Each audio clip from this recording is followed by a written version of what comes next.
relationships. That's the topic of today. Imagine you're on a deserted island, for example, and you have to bring one thing with you. Now, I know there are some people out there who'd be looking at things from the survival perspective and be like, oh, food, water, maybe something to kind of make a fire, maybe some way to kind of create a little home for shelter. For me, that one thing would actually be like a family or a friend. You little. I don't like that introduction. Well, basically, the premise of today's topic is relationships. I was trying to think of a cool introduction, but yeah. What was I gonna talk about? I didn't really create like a script or anything. I just have a few bullet points that I have over here. Relationships are such a vital part of our lives, and I think, at least I read somewhere, that it was probably one of the most important factors to your happiness. I personally believe it has led to some of the happiest moments in my life. By relationship, I'm talking about family relationships, friend relationships, romantic relationships, whatever form of relationship you want. Today, I'm going to kind of talk about some of the steps I've taken personally to increase those friendships, increase bonding with family, kind of the steps I've been taking. Really, there's two chapters to this video. I'll first begin by talking about meeting new people, and then the second chapter will be about maintaining kind of the current relationships that you have. I think both of them are very, very important aspects. Let's go on to the first chapter, meeting new people. You never know what type of relationship you can build with that person after you meet them.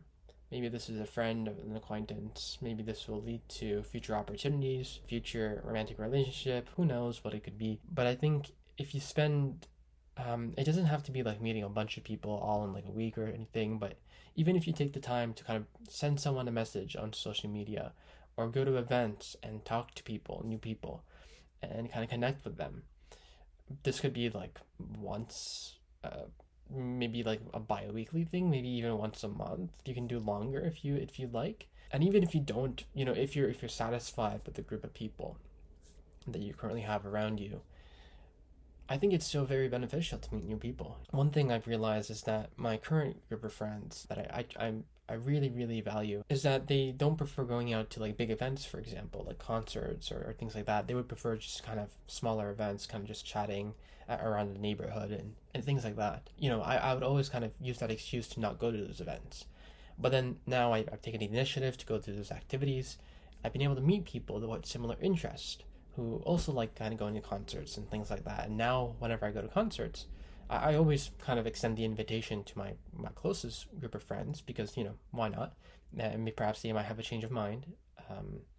But now I do have like a group of people that I could also go with to those places. So you kind of, different friends for kind of different activities, different hobbies that you have. You meet different people with different interests, different perspectives.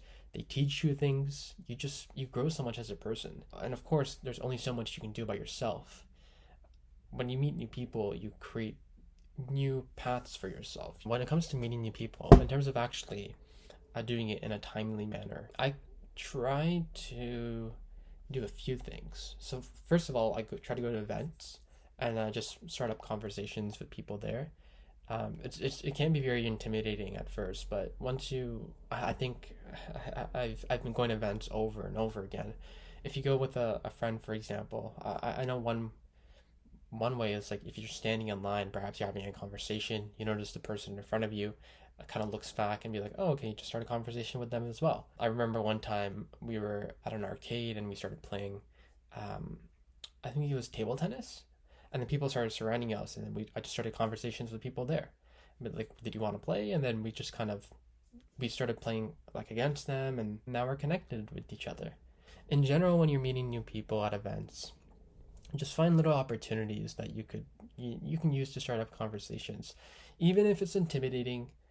And the thing is, some of the conversations are going to work, some of them are not. I've had many instances where I've tried saying hello to someone, be like, oh, I noticed the shirt they're wearing and it has a character that I like Spider-Man. I'm like, hey, oh, I also I'm a huge fan of Spider-Man, and they look at me and they're like, they just kind of like look at me and then look away and just like walk away. Some of them will work, some of them will not work.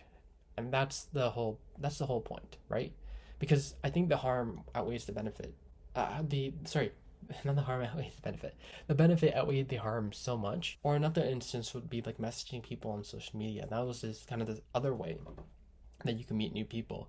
And the way I actually met a lot of people during the pandemic, I started messaging a bunch of people, people in clubs, people in like the same class as me, just to kind of introduce myself and just say hi.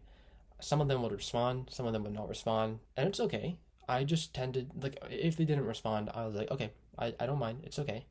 And I just kind of leave them be because I want to respect kind of their decision to not want to, and to not feel comfortable with responding with my message. But if they do respond, then there's room to create like a relationship.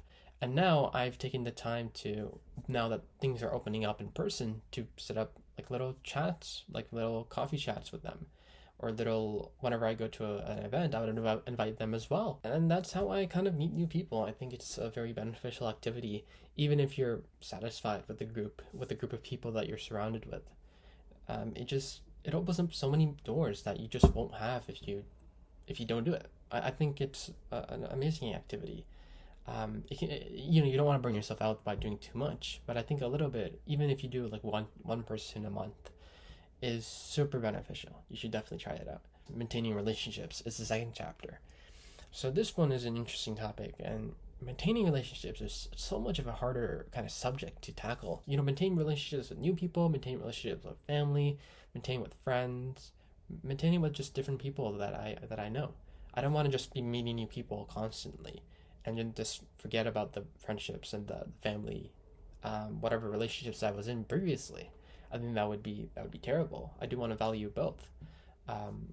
And for me, what's worked the best is actually, what I do is I created a table. This is a table in Notion, and this table is, what I would do, I would put in like the names of family, friends, whoever I want to kind of stay in, whoever I want to maintain a relationship with. And I would put in their name, and then I would put in last I met them. So what date did I last meet them? I would put that date in depending on when I met them. And then I would put in a frequency. So how often do I want to interact with them? Would it be 30 days, 60 days, 90 days, 120 days? I can put in however many days I want.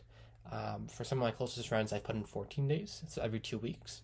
Some of my more kind of distant friends, I don't want to like bug them too much, but I do want to kind of stay in touch with, maybe like 30, 60 days instead. Whatever the frequency is, you can put that in. Imagine you met with someone on June 13th, and then you said you wanted to meet them after 30 days, so July 13th. The second July 13th hits, that name will pop up on the table, will pop up to the front of the list and be like, oh, okay, now you have to interact with this person. And I'm like, oh, okay, it's just such a nice way to kind of remind myself that, oh, I need to interact with the person now. And it's not like a fixed list. Perhaps I've already interacted with them before. Perhaps I've sent them text message to them, or phone call. Maybe I met with them in person. There's so many different ways you can interact with them that if I don't feel like I need to, I just set a new last met date. Like I'll set the date to July 13th, and then I'll chat with them on August 13th instead. It's not a strict list, but it's such a great way to kind of remember the people that you want to maintain relationships with. It's a system that I'm currently, it is a bit imperfect because I've kind of, the list now contains around 48 people. So it is a large number to kind of maintain. I'm questioning whether I should keep the list smaller so I can maintain friendships with a few people instead of a lot of people. But I'm again, experimentation, trying different things out. It's all part of life. So I'm gonna try my best. Obviously, I value there's certain friendships I do want to prioritize over others. Certain kind of family that I want to prioritize. So I'll be making sure to do that. And then when it comes to actually doing things like what you want to actually plan with the person you want to meet, perhaps you want to just have a chat with them. Perhaps, honestly, talking can do miles. Even if you can't meet them in person, a phone call was super, super cool. I would 100% do a phone call over a text message. I know people have different preferences, though. Some people don't prefer a phone call, but they're perfectly fine with like sending voice messages instead. Sometimes there's like, you can send like I guess you can send like snaps, or you can send videos instead, maybe text messages. Just try to interact with them in different ways. I've been experimenting with different techniques. And it's been fun. I've enjoyed it. If you want ideas for in-person events, there's this book called How to Not Die Alone by Logan Ury. I might be pronouncing that incorrectly, but the book's primarily about romantic relationships. But I think there's this one section which talks about different events or different things you can do with your potential partner of interest. And I think it's that list is so applicable to even family or friends, that I'll send it in the description, or I'll put it up on the screen if I can. I think it's a wonderful list, a great starter list to have if you want to plan in-person events with that with someone you want to maintain a relationship with. And yeah, I think that's about it. That's the two chapters I wanted to present: meeting new people and maintaining friendships. I for that notion, for at least a spreadsheet I have, I might kind of share a little bit of how I kind of organized it, just so for inspiration in case anyone else is interested in maintaining relationships and whatnot. I've been putting much more effort into this kind of field, into into the social aspect of my life, and I'm interested to see how I evolve in my social aspect. I think I'm still evolving. I still want to kind of find ways to kind of make that process better, create meaningful friendships, meaningful connections with family, whatever relationship I want to kind of build for the future. I want to make sure that I do it properly. So yeah, let me know your thoughts about this. I think it's a very interesting topic, and I'll see you all soon. Bye bye.